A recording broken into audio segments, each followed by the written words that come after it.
नमस्कार विद्यार्थी मित्रांनो, तुम्हा सर्वांचं मिस्टर प्रोफेसर या यूट्यूब चॅनल मी स्वागत करतो. तर बघा, हा व्हिडिओ याच्यासाठी खास आहे की CPET टेक्नॉलॉजी युनिव्हर्सिटी पुणे या कॉलेजमधल्या आपण दोन ब्रांचेस इथे कंपॅरिझन करणार आहे.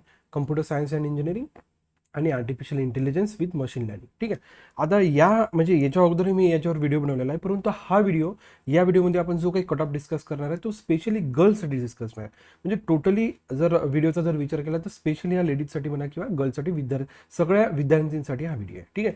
आणि या व्हिडिओमध्ये जी काही संपूर्ण इन्फॉर्मेशन घेतलेली आहे पण ती सगळी इन्फॉर्मेशन ऑफिशियल आहे. ठीक आहे.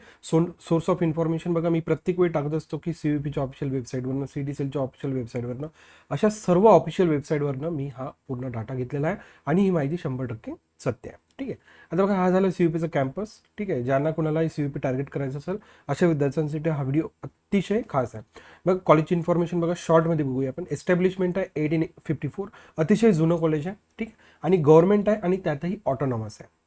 त्या लक्षात, गव्हर्नमेंट आणि त्यातही ऑटोनॉमस. ठीक आहे. तर बघा, आपण स्टेप बाय स्टेप बघण्याचा प्रयत्न करूया. आपल्याला दोन ब्रांचेसचं कंपॅरिझन करायचं आहे. बघा, तुम्ही सेकंड नंबरवर बघू शकता कम्प्युटर इंजिनिअरिंग, ओके, आणि 9व्या नंबरवर आर्टिफिशियल इंटेलिजन्स. तर बघा, आपण आता इथे दोन ब्रांचेसचं कंपॅरिझन करायचं आहे, परंतु इथे जो काही अवेलेबल ब्रांचेस आहे आणि सँक्शन जो काही इंटेक्ट आहे ते बघण्याचा प्रयत्न करू. बघा, सिव्हिलसाठी 150, कम्प्युटर सायन्स अँड इंजिनिअरिंग 300. म्हणजे सर्वात जास्त जर जो काही इंटेक असेल तर तो कम्प्युटर सायन्ससाठी. ENTCसाठी 150, इलेक्ट्रिकलसाठी 150, instrumentation and control 60, manufacturing science 75, mechanical 150, metallurgy 75, artificial 75 आणि प्लॅनिंगसाठी 75. या लक्षात, म्हणजे आर्टिफिशियलसाठी 75 आहे आणि म्हणजे 300 आहे कम्प्युटर सायन्ससाठी. बघा, आता आपण कंपॅरिझन करूया. बघा, हा जो काही आहे तो लास्ट इयरचा कट ऑफ आहे आणि कॅप राऊंड पहिल्यासाठी. ठीक आहे. आणि CSE वर्सेस AIML. ठीक आहे. तर तुम्ही लेफ्ट हँड साईडला बघू शकता कॅटेगरीमध्ये L ओपन दिसते. या अगोदर तुम्ही जो व्हिडिओ बघितला तो G ओपनचा होता. L ओपन म्हणजे स्पेशली हा जो काही रिक्वायर्ड पर्सेंटाईल आहे, रिक्वायर्ड जो काही पर्सेंटाईल आहे तो ओनली फॉर लेडीज आहे. ठीक आहे. तर बघा, तुम्ही बघू शकता L open for the CSE 99.90 required percentile होता. म्हणजे जो काही विद्यार्थी इथं पहिल्या कॅप राऊंडमध्ये लागला, ओके, शेवटचा विद्यार्थी, त्याची जी काही क्लोजिंग रँक होती, क्लोजिंग रिक्वायर्ड पर्सेंटाईल होतं ते होते 99.90. तेच तुम्ही जर AIML सोबत जर कम्पेअर केलं तर 99.77. अतिशय, ओके, मी आता दोनच डिजिटची गोष्ट करतो पॉईंट नंतर तसे 7 डिजिट्स राहतात, परंतु जर 2 डिजिट जर तुम्ही कंपॅरिझन केलं तर अतिशय क्लोज आहे. येत्या लक्षात 13चा फरक आहे फक्त. SC साठी बघा 98.59 आणि SC साठी इकडे बघा 98.02. CSE मध्ये ST साठी बघा 96.74, AIML मध्ये 94.74. ठीक आहे. थोडा तो व्हॅरी होतच आहे. विजेसाठी बघा 98.48, इथे बघा 96.64. इथे लक्षात. आफ्टर दॅट बघा NT1, NT2, NT3, याला NTB, NTC आणि NTD पण म्हणतात. इथे लक्षात. तर परंतु AIML मध्ये काय ॲब्सेंट आहे तुम्हाला नेक्स्ट साईडमध्ये लवकरच लक्षात येईल.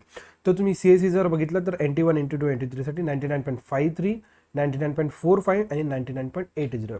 आणि OBC साठी जर बघितलं तर 99.76 आणि इकडे जर बघितलं AIML मध्ये 99.66. अतिशय क्लोज आहे.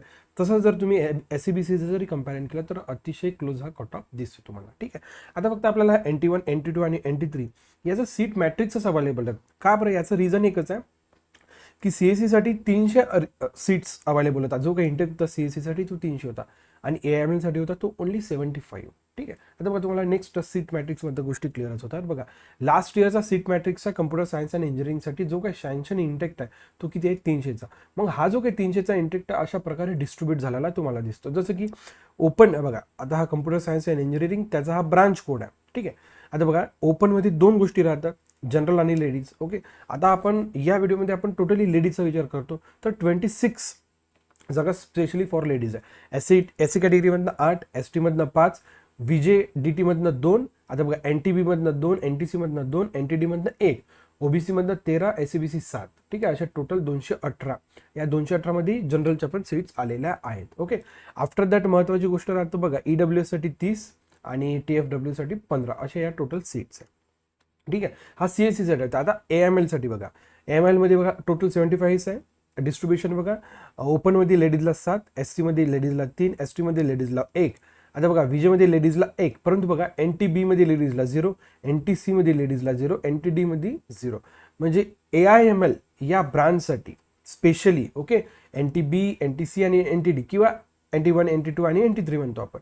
तर लेडीजसाठी नाही का, म्हणजे तिथं सीट्सच नाही आहे, कारण की जो काही सँक्शन इंडेक्ट आहे 75 आहे आणि जो काही पर्सेंटेज राहतो की हे रँडमली नाही केलेलं आहे. म्हणजे ओपनमध्ये जीला 15 गेले आणि एलला 7 गेले, हे रँडमली नाही केला आहे. याचा एक तो क्रायटेरिया राहतो, तो क्रायटेरिया वाईज इथे तो बसत नाही. इथं लक्षात. त्याच्यामुळे तुम्हाला NT1, NT2 आणि NT3 इथं तुम्हाला रिक्त का बरं दिसतं, तर हीच ती गोष्ट आहे. ठीक आहे. आफ्टर दॅट EWSला 8 गेलेला आहे आणि जो काही TFWS आहे अशा यांना 4 सीट्स गेलेल्या आहे. ठीक आहे. तर बघा, ज्या विद्यार्थ्यांना हा व्हिडिओ आवडला सर, नक्कीच मिस्टर प्रोफेसर या यूट्यूब चॅनलला लाईक करा, शेअर करा आणि सबस्क्राईब करा. आणि तुम्हाला कोणत्या प्रकारचे व्हिडिओ हवे, ओके, यासाठी मला नक्की कमेंट करा. ओके, मी तो व्हिडिओ बनवण्याचा प्रयत्न नक्कीच करणार. So thank you for watching. See in the next video.